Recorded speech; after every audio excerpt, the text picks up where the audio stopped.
I'm Bill Gates Sr., and I love The campaign's first commercial never mentions the words income tax, selling this instead as a tax cut for the middle class. You can see clearly where it's going. Opponents like management consultant Joe Barber say the problem with taxing the rich is that their income comes from business and the stock market, and it's very unpredictable. The least stable tax you can have is an income tax, and the most unstable income tax is a high earner income tax. It goes up and down like this. Barber says the first time the money falls short, the legislature will be tempted to expand the income tax, and by law it could do that after 2 years with a simple majority vote. I think you're going to see the legislature look to tax everybody.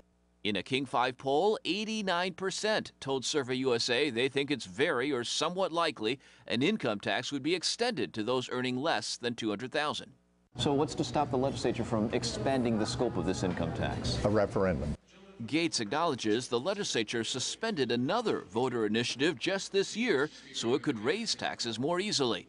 But Gates predicts when it comes to the income tax, voters will be watching closely if lawmakers expand it or steal the money for something other than education. Then I don't think there'd be any difficulty whatsoever in gathering the signatures for a referendum and overruling it. Shouldn't that make people a little bit nervous, though, that they've started this state income tax, but if the legislature changes it, they have to go back to the ballot box and go through a referendum process? Well, a little bit nervous. I'm not quite sure how to deal with that. There are all kinds of things that make people a little bit nervous. The bottom line, hard-nosed fact is that anything the legislature does is subject to a referendum.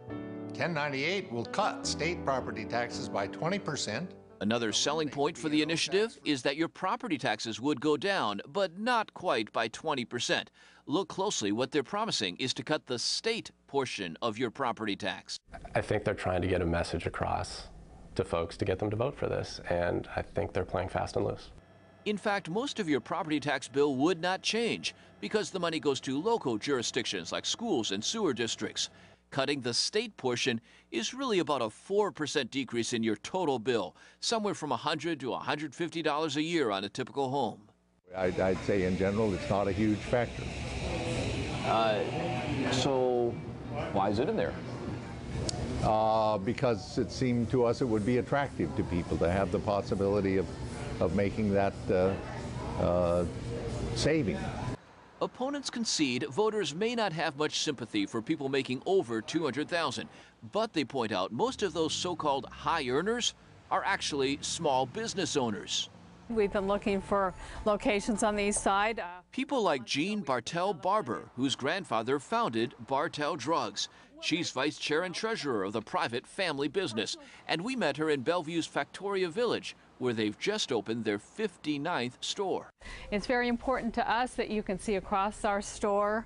With its signature shelves no higher than 5 feet, bright displays with many local specialty products, Bartell's now has 1,700 employees in Puget Sound. But margins are slim, with Walgreens and Rite Aids around the corner. Is it difficult to compete with their buying power? I mean, you're a smaller store. Yes, it is very difficult. They're 100 times bigger than we are. Barber says each store takes several years to plan and a lot of money to start. We always open new stores with the money we save from our bottom line. So we don't go out and finance these stores. What makes Bartell's unique is that it's family-owned, what's called an S corporation. That means it doesn't get taxed as a regular company. Instead, all the profits flow into the personal tax returns of the owners, like Jean Bartell Barber. So even as the company saves up money for expansion, she'd have to pay state income tax, and that, she says, would delay expansion and adding jobs. 1098 would be devastating to Bartell Drugs. It will give us a very uneven playing field. Opponents say I-1098 is exploiting a soak the rich attitude. Supporters say, no, it's just about getting rich people to pay their fair share.